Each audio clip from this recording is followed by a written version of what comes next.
ज्ञानेश्वर म्हणतात बघ हे विश्वची माझे घर, पण ह्या महाराष्ट्राला अध्यक्ष महोदय कुणाची तरी द्रष्ट लागले. गेल्या काही महिन्यातले काही जी प्रकरणे आहेत, बीडचं प्रकरण,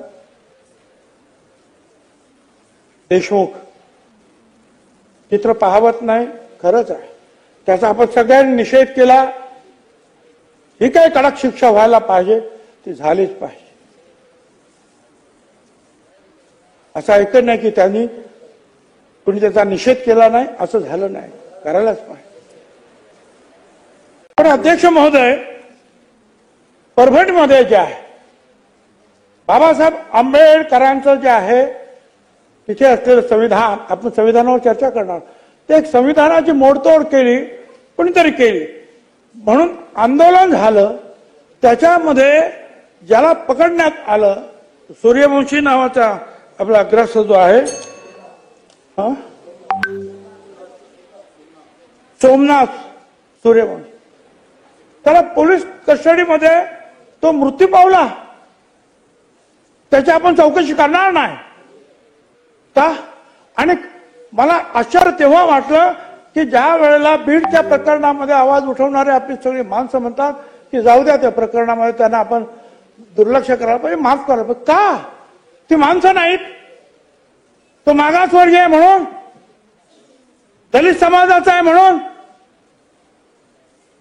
माणूस आहे ना, संविधान सगळ्यांसारखी सारखं आहे ना. महाराष्ट्र माझा, माझा महाराष्ट्र नाही. मग दलित समाजाचा जर कुणाला जर अत्याचार झाला असेल तर आपण त्याच्यावर कारवाई नाही करणार. अध्यक्ष महोदय, पुढची गोष्ट, लातूरला असंच काहीतरी मुला मुलींचं प्रेम प्रकरण असेल.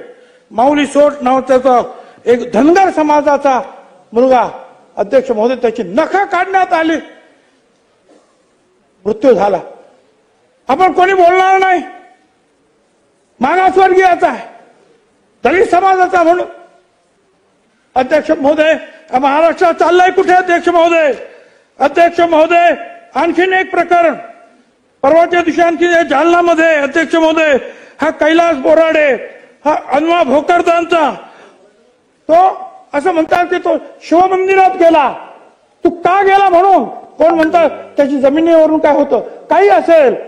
अरे शिवमंदिर, धनगराचा तो माणूस, प्रत्यक्ष अहिल्याबाई होळकर शिवपिंड हातात घेऊन आपण दाखवतो आहोत. त्या अहिल्याबाई होळकरांनी अख्ख्या देशामध्ये सगळीकडे घाट बांधले, मंदिरं बांधली. त्या समाजाचा, धनगर समाजाचा हा माणूस, त्याला ज्या पद्धतीनं अध्यक्ष महोदय, आपण छायाचित्र, मी पाहिला चित्रपट, माझ्याबरोबर संपूर्ण कुटुंब होतं, पाहू शकलो नाही. अनेक लोक जे आहेत आमचे रडत रडत सगळे बाहेर पडले. अध्यक्ष अक्षित त्याप्रमाणेच कोळशे पेटवून, कोळशाची धग, त्याच्यामध्ये पलिते, आणि त्या पलितेने जे आहे अध्यक्ष महोदय, ह्या बोराडे काय याला एवढे चटके दिले, त्याचे मांस बाहेर, त्याच्या गुदद्वारामध्ये त्या गरमची सळई जी आहे ती घुसवण्यात आली. धनगराचा माणूस आहे, आपण बोलायचं नाही. कोण करणार याचा निषेध? कुठे चाललो आम्ही?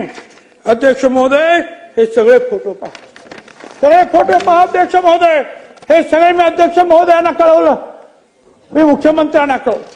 मला पोलिसांना दोष द्यायचा नाही, मला सरकारला दोष द्यायचा नाही.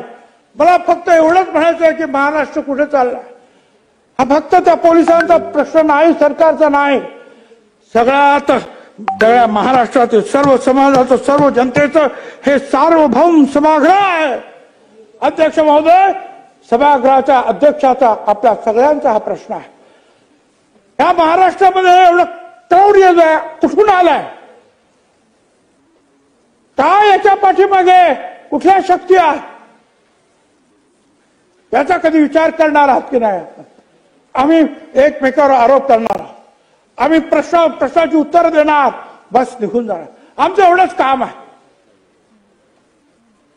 संपूर्ण महाराष्ट्राचा गोर गरीब प्रत्येक जण ह्या सभागृहाकडे डोळे लावून पाहतो की आम्हाला पण न्याय मिळेल.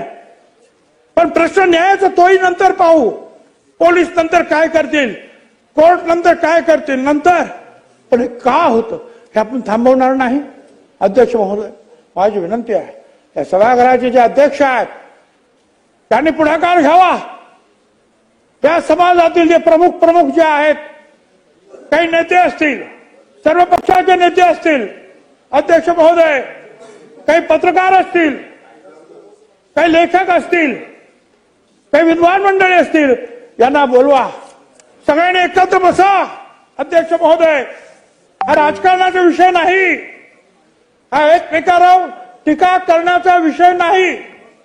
हा विषय या महाराष्ट्रातलं क्रौर्य जे आहे कशा अर्थीनं आपण थांबवणार आहोत, हे का निर्माण झालं, कधीपासून निर्माण झालं, कुठल्या भागामध्ये हे विषय वाढीला लागले. अध्यक्ष महोदय, आपण औरंगजेबाचा निषेध केला, करायलाच पाहिजे का ज्या पद्धतीनं त्यांनी त्या गरम सळ्यांनी जे आहे महाराजांचे, संभाजी महाराजांचे डोळे फोडले, अंगावर चटके दिले. पण हा औरंगजेबीपणा या महाराष्ट्रात परत कसा काय आला. बरं, हा एकच माणूस असेल का? कोळसे जमवणारे, ते कोळसे पेटवणारे, त्या माणसाला मारणारे, त्याला पालतो पाडणारे, त्याला परत चटके देणारे किती लोक असतील, ते सगळे बघत बसले. ही जी प्रवृत्ती जी आहे ही महाराष्ट्राची संस्कृती नाही. अध्यक्ष महोदय, म्हणून माझी विनंती आहे, केवळ सरकार, केवळ पोलीस, केवळ एसपी यांना दोष देऊन नाही चालणार. महाराष्ट्रातली आपली संस्कृती संतांची भूमी आहे, त्याला पुन्हा एकदा ज्या विकास तर करायलाच पाहिजे. अमर्त्य सेन यांनी सुद्धा सांगितलं, त्या विकासाला मानवी चेहरा पाहिजे. पण तो माणूस आज जर जनावरासारखा मारला जात असेल तर विकास कोणासाठी करायचा आहे.